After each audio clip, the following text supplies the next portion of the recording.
I don't care who you are, life is going to knock you down. Listen to me, many of you right now, life's got you up against the rope, and you got to do me a favor. Like, you can't give up, you can't give in. Pain is temporary. Pain is your friend. Pain is going to take you to the next level. When you going through pain, I know what you feeling. I know exactly, because I've been there, I've done that, but you got to work through it. And the reason why most of you are not successful is because every single time stuff not going your way, you give up, you quit, you let go, and people feel weakness. They feel it. You can feel when somebody's not committed, when they're not all in, when they're not dedicated. And there's another level you get to when you go all in. Winners win and losers lose. There are going to be times that you're going to be wondering, why should I keep showing up and working my business? Why should I keep at it? Why should I keep showing up to the conventions? Why should I keep picking up the phones and making the phone calls? Why should I keep fighting for my goals and fighting for my dreams? And what I want to remind you is that you got to show up for your life regardless of the circumstances. You got to show up in spite of the naysayers. You got to show up in spite of the conversation going on in your mind. You got to show up for your life, because if you don't, nobody else will. If you want unreasonable results in your life, you've got to be willing to be unreasonable. Part of being unreasonable, you don't judge according to appearances. Part of being unreasonable, you can see it because you believe it. You must have the faith to call forth those things that be not as though they were. You've got to decide, I deserve this, and I'm going to have it. You've got to say yes to your life. You've got to say yes. Yes to my dreams. Yes to me. Yes, I can make it. Yes, I can. Doesn't matter how many failures I've made. Doesn't matter how many mistakes I've endured. Doesn't matter about my defeats. Doesn't matter about what I've done. Yes, yes. I don't care about the fact I'm in a hole now. Doesn't matter about where I am.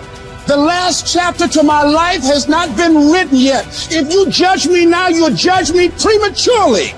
I'm still in the process of transforming my life. I'm still in the process of becoming. Yes. The brilliance of Thomas Edison was not in his mind. It was something much more ordinary and often much less respected. I've got no imagination, he once said. I never dream.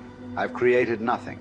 If you're someone who doesn't like Edison, you might think that this is Edison admitting to stealing his inventions from other, more brilliant inventors, like Nikola Tesla. Not quite, but he did readily concede that most of the credit belonged to something other than his brain. The genius hangs around his laboratory day and night, Edison said. If anything happens, he's there to catch it. If he wasn't, it might happen just the same. Only it would never be his. What he's talking about is showing up. The incredible, underrated power of clocking in every day, putting your ass in the seat, and the luck this seems to inevitably produce. Edison lived in his laboratory and never missed a day. Like Gehrig, even when he was sick, when he was tired, or when visited by tragedy or disaster. The modern conveniences we can trace to his lab then owe far more to his body than his brain, to the compounding power of consistency rather than sheer brilliance. It wasn't about inspiration. It was about getting to work, show up and try. Get on the treadmill, pick up the violin, script out some sequence, reach out to some clients, read some reports, lift a couple weights, jog 1 mile, cross one thing off the to-do list, chase down a lead. It doesn't matter what it is. All aspects of our life benefit from this circumscribed kind of thinking. Just as long as you do something every day, that is the important thing. Show up. When you're tired, when you don't have to, even if you have an excuse, even if you're busy, even if you won't get recognized for it, even if it's been kicking your ass lately, once something is done, you can build on it. Once you get started, momentum can grow. When you show up, you can get lucky. Is this still hard? Yes. But the good news is that because it's hard, most people don't do it. They don't show up.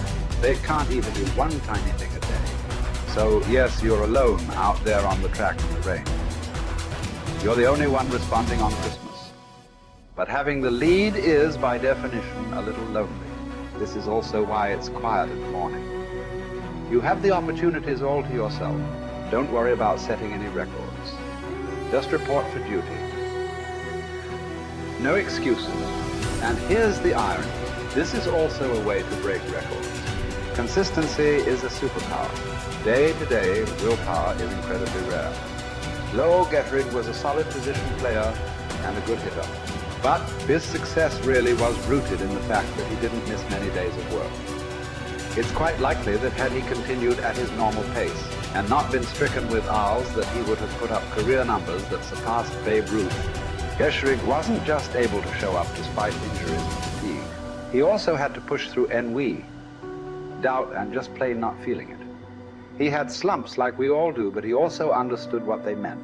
As a minor leaguer, he had struggled at the plate and thought about quitting. The Yankees' owner sent down a scout to walk Gehrig through the very basic math of a batting average. A good hitter hits 300, and hitting 350 is terrific. Hitting 400 is almost unheard of. What does that translate to? Missing on 6 tries out of 10. A hitter can also go days, weeks without touching the ball. That's what the scout told him. The most important thing a young ball player can learn is that he can't be good every day. You don't have to always be amazing. You do always have to show up. What matters is sticking around for the next at bat. The ability to do that, coupled with the ability to endure what John Steinbeck called dogly days while writing East of Eden. Those days when everything seems out of whack, when you're just not feeling it, when the distractions won't stop, is the first step to greatness, literally. You cannot be great without the self-discipline to do that. One thing a day adds up. Each day adds up. But the numbers are only interesting if they accumulate in large quantities. You guys that are just getting started, you're not going to start right here. You're going to start down there, probably in another city, another town. I grew up in Lake Charles, Louisiana, no money, raised by a single mother. I was in debt at 25 years old. First thing that I had to do in my life was not learn a new skill. First thing I had to do to get my life moving in the right direction was self-development. It is vital. It was vital for me that I improved myself and I could start depending upon me. I had to show up every day with some rituals, some disciplines, and start getting myself to trust me, not trust others, but trust myself to do the right thing every day. One of the things that I started doing was beating the sun up every morning. I'm going to beat that sun up every morning so that I have the discipline and the control over my life. So I knew, hey, before that thing pops, I'm going to pop. I'm going to get out of bed, depend on myself, get up at the same time every day. And for me, that time, regardless of where I was beat that sun up. No matter where I am, I'm going to beat that thing up. So it gives me a sense of control over my own life. Second thing,